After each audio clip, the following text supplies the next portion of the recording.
तर नमस्कार मित्रांनो, स्वागत आहे तुमचं एका नवीन व्हिडिओमध्ये. एक व्लॉग सिरीज आपण करतो आहे.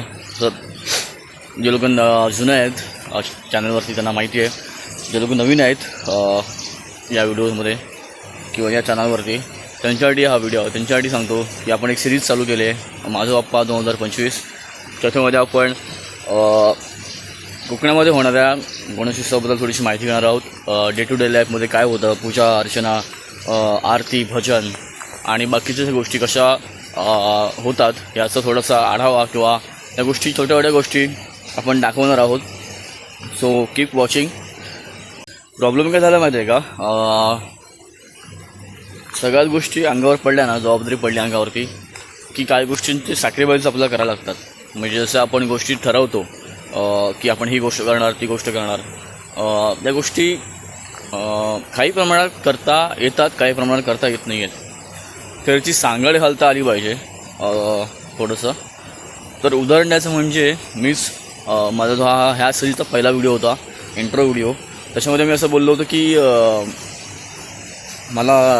मी जिमची माझी जी फुलफिलमेंट आहे 50 पुशअप किंवा 100 पुशअप, 100 सूर्यनमस्कार, थोडंसं रनिंग वगैरे करणार. आणि बुक तर मी रिव्ह्यू करतो आहे, मला 1-2 पानं दररोज. बट जिमचं जे फुलफिलमेंट आहे, मला पुशअप्स वगैरे पुलअप्स त्या गोष्टी करायला मला वेळ मिळत नाही आहे सध्या. कारण सकाळी उठल्यावरती पूजा, त्याच्यानंतर सगळ्या गोष्टी आवरणं, मग थोडं एडिटिंगचं काम, थोडं नेटवरती, मग काय घरात लागलेलं सामान, मग ते जाऊन मार्केटला आणायला जाणार. परत दुपारी नैवेद्य दाखवणार देवाला, जेवणार आणि परत थोडंसं आराम करणार, झोपणार का, तर आदल्या दिवशीची जागरण असते. आता आम्ही आलो आहे शनिवारी आल्यापासून जवळजवळ मी ॲव्हरेजली 1 वाजता झोपलो आहे. म्हणजे शनिवारी रात्री 1 वाजता, रविवारी रात्री 1 वाजता, सोमवारी 12 वाजता, मंगळवारी 12 वाजता, मंगळवारी तर 3 वाजता झोपलो मी. कारण गणपतीच्या आदल्या दिवस तो मकर कंप्लीट करायचं होतं त्यामुळे. तर असं सगळं आहे, तो जागरणे असतात. मग त्या गोष्टी सगळ्या मॅनेज करून आपल्याला पुढच्या गोष्टी साध्य करता येतात. तर सांगायचा मुद्दा हाच की मी जसं प्लॅन केलं होतं की हे करेन ते करेन, बट ते as I prepare for this, but something not going which I plan. म्हणजे मी जे काही प्लॅन केलं होतं त्या गोष्टी झाल्या नाही आहेत. बट नो वरीज, काही हरकत नाही. आपण काही गोष्टी साध्य करण्यासाठी, काही गोष्टी करण्यासाठी काही गोष्टी सोडाव्या लागतात असं म्हणतात. हे तसंच आहे, कुछ पाने के लिए कुछ होना पडता है. तर मंडळींनो, तुम्हाला मी माझा घरचा परिसर व्यवस्थित दाखवला नाही आहे. कारण कदाचित वेळ मिळाला नाही किंवा मी विसरून गेलो किंवा ते मला लगेच क्लिक झालं नसेल त्याच्यामुळे. बट परवा दिवशी ऐश्वर्या घरी आली गणपतीच्या पाया पडायला आणि मला लगेच लक्षात आलं. मी ती असं बोलता म्हणाले की संकेत, तुझं घर आणि आजूबाजूचा घराचा परिसर हा खूप सुंदर आहे. म्हणजे जे आपण फिरायला जाताना बाहेर बघतो, ग्रीनरी, डोंगर, दऱ्या, ओढे, परे, तर अशा सगळ्या गोष्टी आपण बाहेर जाताना, फिरायला जाताना बघतो. तर त्या गोष्टी तुझ्या घराजवळ आहेत. म्हणजे तू जिथे राहतोस त्या सगळ्या गोष्टी इथे आहेत. तर ते खरंच आहे. म्हणजे मी बाहेर जातो फिरायला, म्हणजे आता मागे आपण त्रिंगलवाडीला आम्ही गेलो होतो, त्याच्यामुळे तिथे निसर्ग सौंदर्य हे अफाट आहेच. बट त्याचं एवढं अप्रूप वाटत नाही. म्हणजे ते काय म्हणतात ना, त्याचं एवढं कौतुक वाटत नाही. कारण ह्या निसर्गाच्या सानिध्यात आम्ही वाढलो आहे. आता माझं तुम्ही घर बघाल, हा पूर्ण परिसर हा डोंगर दऱ्यांचंच आहे. माझं घर हे पूर्ण शेवटला आहे. म्हणजे हा जो तुम्हाला पाण्याचा आवाज येतो आहे, हा छोटासा पर्याय आहे ह्या साईडला. घराच्या समोरूनच पर्याय जातो. एवढं कॅमेऱ्याला माझ्या एअर पकडले. हा बघा, हे आमच्या काकाचं घर, हे माझं घर, हा पूर्ण आजूबाजूचा निसर्ग आणि हे बाजूने वाहणारा ओढा. असं हे पूर्ण अशी वरती शेतवाडी आहे आणि ह्याच्या पलीकडे लोकांची, म्हणजे वाडीतल्यांची घरं आहेत.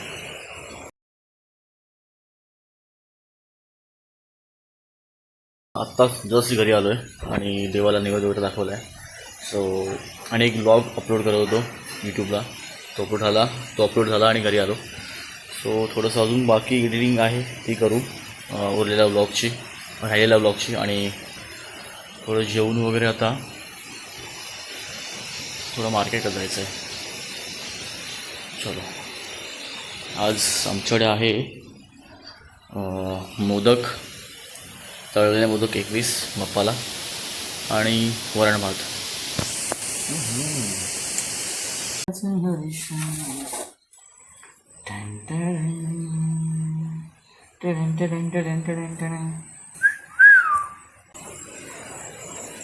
बऱ्याच रील्सवरती किंवा बऱ्याच लोकांकडून मी ऐकलं किंवा बघितलं की उत्सवाच्या नावाखाली आपण बरेच गोष्टी पारंपरिकतेत त्या गोष्टीचं महत्त्व आपण विसरत जातो. अश्लील गाणी असतील तिच्यावरती किंवा धांगडधिंगा नाच असेल, दारू पिऊन पार्ट्या असतील मंडळामध्ये, अशा बऱ्याच गोष्टी आपण बघत आलो आहेत आणि बघतो आहे. तर कुठेतरी ह्या गोष्टी थांबल्या पाहिजेत. मुंबईमध्ये नोकरीसाठी गेलेला माणूस हा गावाला का पळतो त्यांच्या सण उत्सवामध्ये, तर त्याचं मन जरी त्याचं डोकं, त्याचं शरीर तिथे असलं तर त्याचं मन हे गावाला असतं. कारण गावामध्ये जे सण उत्सव साजरे होतात त्याची तुलना ही कुठल्याच बाहेरच्या शहरांमध्ये होणाऱ्या उत्सवांबरोबर केली जाऊ शकत नाही. याचं कारण असं, जसं मागाशी बोललो मी, की गावातल्या उत्सवांमध्ये, गावातल्या सणांमध्ये पारंपरिकता असते, ती फक्त औपचारिकता नसते, कुठं धांगडधिंगा नसतो. त्याच्यामुळे प्रत्येक कोकणी माणूस जो बाहेरच्या शहरांमध्ये, नाशिक, पुणे, मुंबई अशा शहरांमध्ये कामाने नोकरीसाठी गेलेला आहे, तो शेवटी सण उत्सवाला गावाला पळतो. तर मित्रांनो, आता वाजलेत संध्याकाळचे 5, पावणे 5 आणि तुम्ही वातावरण बघा. आत्ताच जस्ट पाऊस पडून गेला आहे, 10 मिनटं झालेत आणि काही सुंदर वातावरण आहे. दुपारचे मस्तपैकी जेवण, वरण भात, उकडीचे मोदक किंवा तळलेले मोदक, 2 पापड. हा आयुष्य म्हणजे हेच, आणि हेच जगायचं आहे पुढे पण.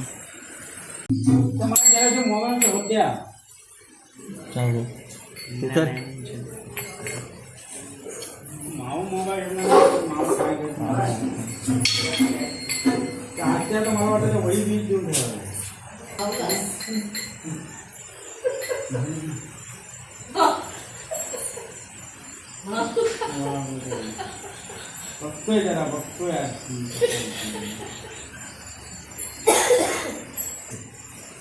गेलो आता कुठे घुमाला होता काय त्याचे डोकीच फिरले सांगतो काय पण करेल.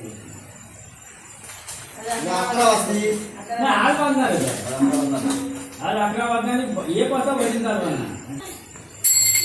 डबल भारी गेले. हा डबल भारी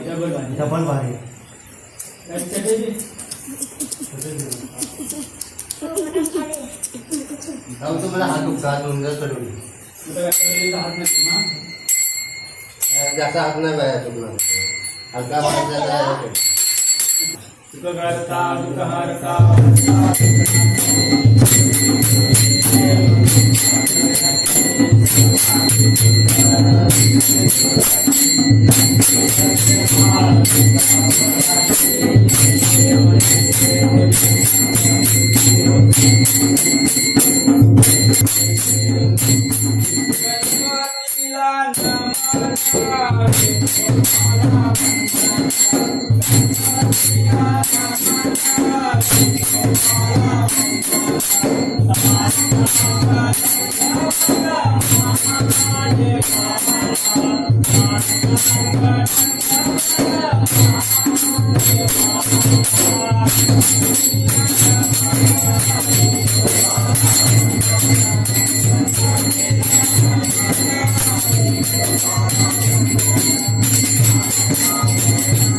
घे तर पण दुसरं खाणार नाही घे चल वर जायपर्यंत प्रसाद दे तर पुरली पाहिजे.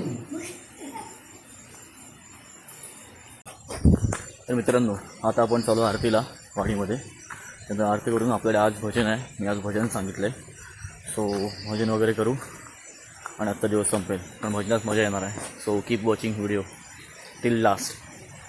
हां वा ठीक आहे शिकलेला. आपण माझी इच्छा पहिल्यापासून सरळ मताचा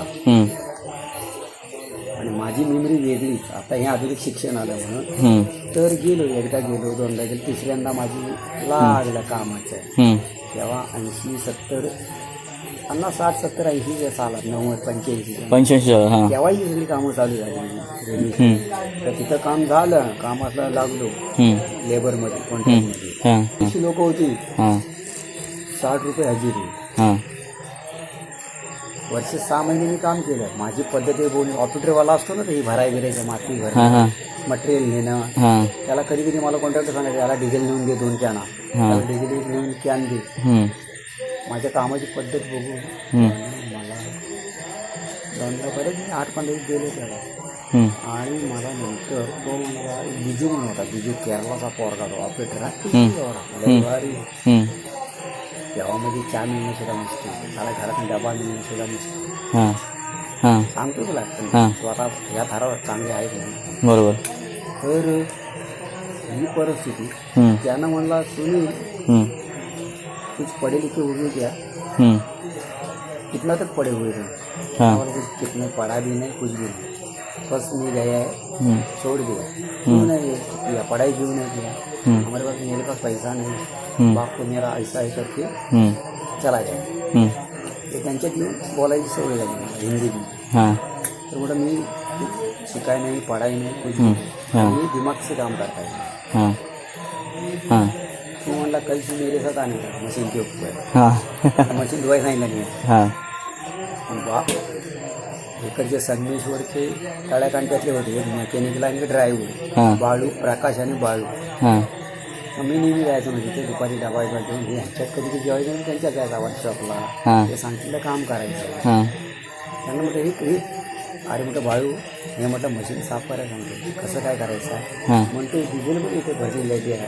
हा म्हणतो कोण डिझेल सांगतोय, त्यामुळे घमेऱ्यातलं अर्धा घमेऱ्यामध्ये डिझेल घे आणि कॉटनवेअर घे. मशीन कंपनीमध्ये कॉटनवेअर जास्त चालतं. फेमस कॉटनवेअर घेतल्यानंतर सगळं मशीन धुवून पुसून काढलं ऑइलचं. तर 2-3 दिवसांनी 8 दिवसांनी माझं प्रमोशन डिपार्टमेंट. रुपये किती इथं 120. तेव्हाचे 120 नंतर इथं झाले. आणि नंतर मग इकडे गेलो, पाणवलं ब्रिज मोठा चालू होता, तिथं 15 दिवस काम केलं आणि तिथे टाकलं. 7 वर्ष काम केलं. बरोबर.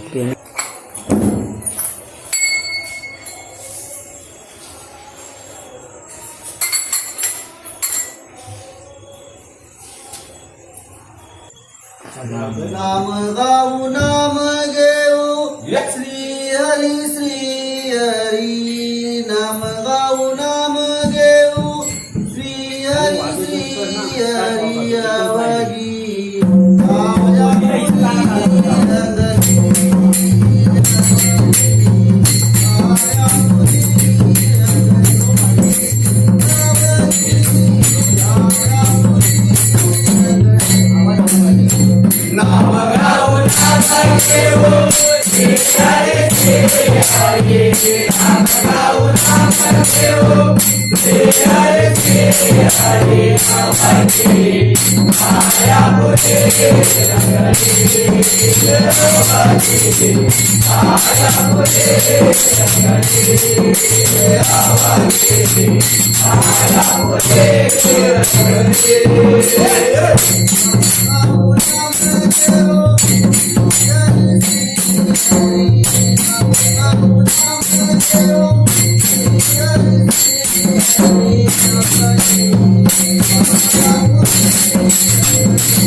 रंजनीच्या सुता तुला रामाचं वरदान, रंजनीच्या सुता तुला रामाचं वरदान.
Hey,